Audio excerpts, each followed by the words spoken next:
여러분, 정말 놀라운 소식이 있습니다. 우리나라가 드디어 일본을 제쳤습니다. 그것도 세계 강대국 순위에서요. 미국의 권위 있는 시사주간지 US 뉴스가 발표한 2025년 세계 강대국 순위에서 대한민국이 6위를 차지했습니다. 그리고 일본은 8위입니다. 숫자로만 보면 고작 2단계 차이지만 이게 가지는 의미는 정말 엄청납니다. 사실 많은 분들이 의아해하실 겁니다. 우리가 경제 규모로는 일본보다 작잖아요. 일본의 GDP는 4조 원대인데 우리는 2,780조 원 정도입니다. 그런데 어떻게 우리가 더 높은 순위를 받았을까요? 여기에 숨겨진 비밀이 있습니다. 이번 순위는 단순히 돈이 많고 나라가 크다고 높은 점수를 받는 게 아닙니다. US 뉴스는 5가지 핵심 항목을 똑같은 비중으로 평가했습니다. 리더십 영향력, 경제 영향력, 정치 영향력, 국제 동맹의 강도, 그리고 군사력이죠. 과거처럼 군사력만 따지는 게 아니라 경제 회복력, 기술 발전, 문화 영향력, 국제 동맹을 맺는 능력까지 모두 종합해서 평가했다는 겁니다. 자, 그럼 우리나라가 받은 점수를 한번 볼까요? 100점 만점에 전체 64.3점을 받았습니다. 여기서 가장 눈에 띄는 건 수출 분야입니다. 무려 89.4점이에요. 이건 거의 만점에 가까운 점수입니다. 우리나라가 반도체, 배터리, 자동차, 스마트폰 같은 첨단 제품들을 전 세계로 수출하면서 글로벌 공급망에서 차지하는 위치가 얼마나 중요한지를 보여주는 거죠. 군사력도 87.8점으로 매우 높습니다. 이건 분단 국가라는 특수한 상황 때문에 우리가 세계 최고 수준의 무기 보유량과 훈련된 군대를 유지하고 있기 때문입니다. 경제적 영향력도 83.8점으로 상당히 높은 편이고요. 우리 경제가 세계 경제에 미치는 파급력이 그만큼 크다는 뜻입니다. 반면에 일본은 어떨까요? 일본은 전체 62.9점을 받았습니다. 경제적 영향력에서는 94.8점으로 우리보다 높고 정치적 영향력도 43.9점으로 우리의 40점보다 3.9점 높습니다.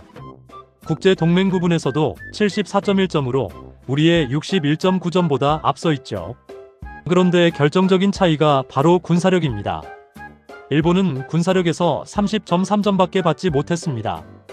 우리가 87.8점인 것과 비교하면 엄청난 차이죠. 수출 부분도 84.5점으로 우리보다 약간 낮고요.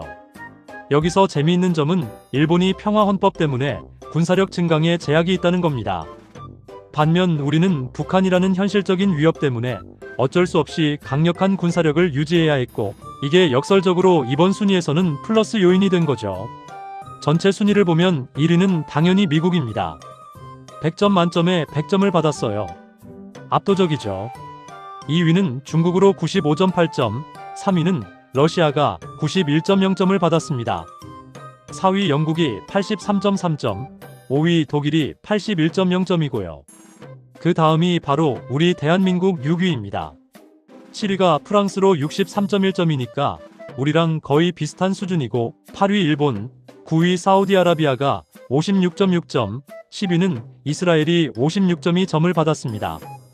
여기서 놀라운 건 우리가 프랑스와 일본을 모두 제쳤다는 겁니다.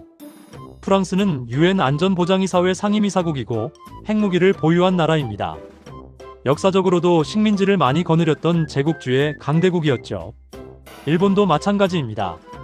한때 아시아를 호령했던 나라고 지금도 경제 규모로는 세계 4위권입니다. 그런 나라들을 우리가 넘어섰다는 건 정말 대단한 일입니다.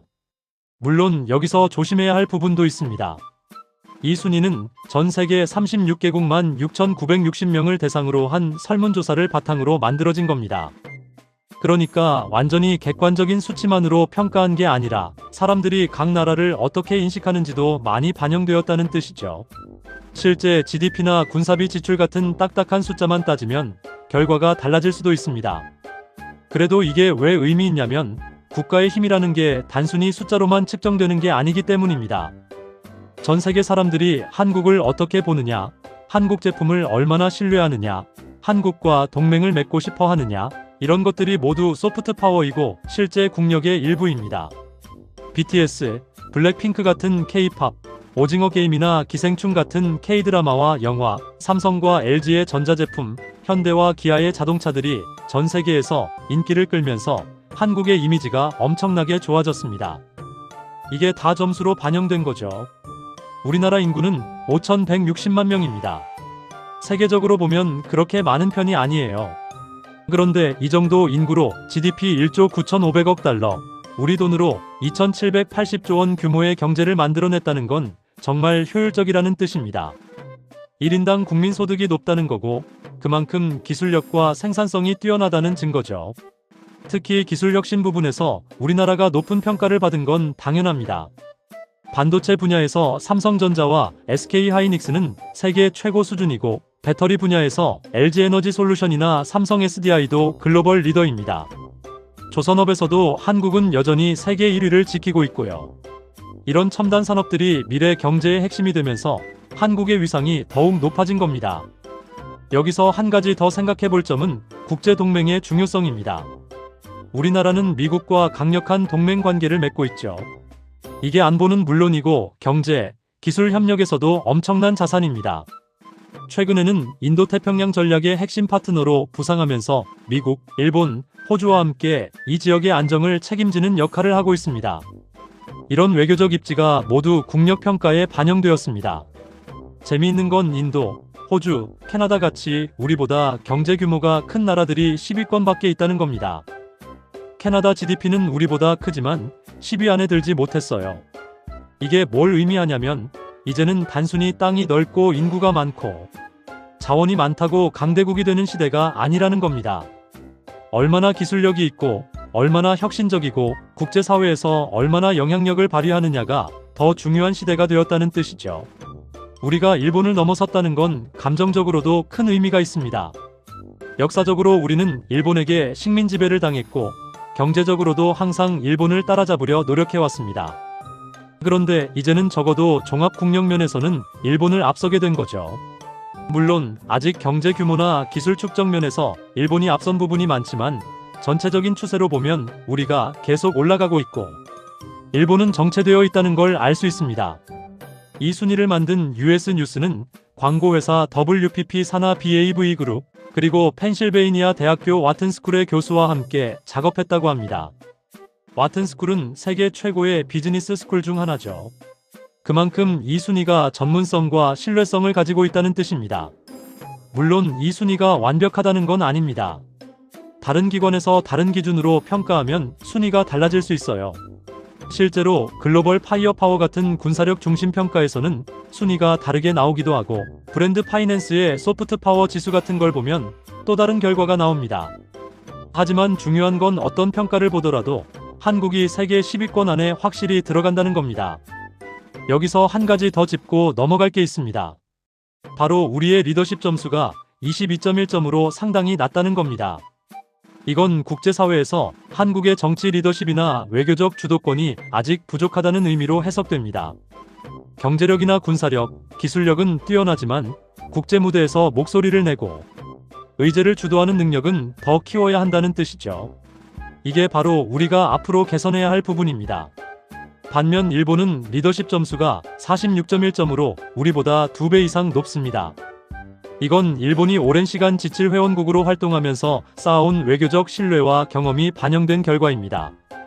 우리도 이런 부분에서 더 성장할 여지가 많다는 얘기죠. 앞으로 우리가 이 위치를 유지하고 더 올라가려면 어떻게 해야 할까요? 전문가들은 기술혁신에 대한 지속적인 투자가 필수적이라고 말합니다. 인공지능, 바이오, 우주항공 같은 미래 산업에서 선도적인 위치를 차지해야 한다는 거죠. 그리고 국제동맹을 더욱 강화해야 합니다. 미국과의 관계는 물론이고 유럽이나 중동, 아프리카, 남미 같은 지역과도 협력을 확대해야 합니다. 무엇보다 중요한 건 우리 스스로가 자신감을 가지는 겁니다. 2025년 현재 대한민국은 세계 6위 강대국입니다. 이건 단순한 숫자가 아니라 지난 수십 년간 우리 선배 세대들이 피땀 흘려 이루어낸 결과입니다.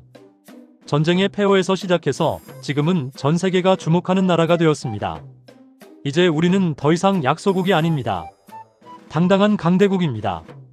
이 자부심을 가지고 더 큰 미래를 향해 나아가야 할 때입니다.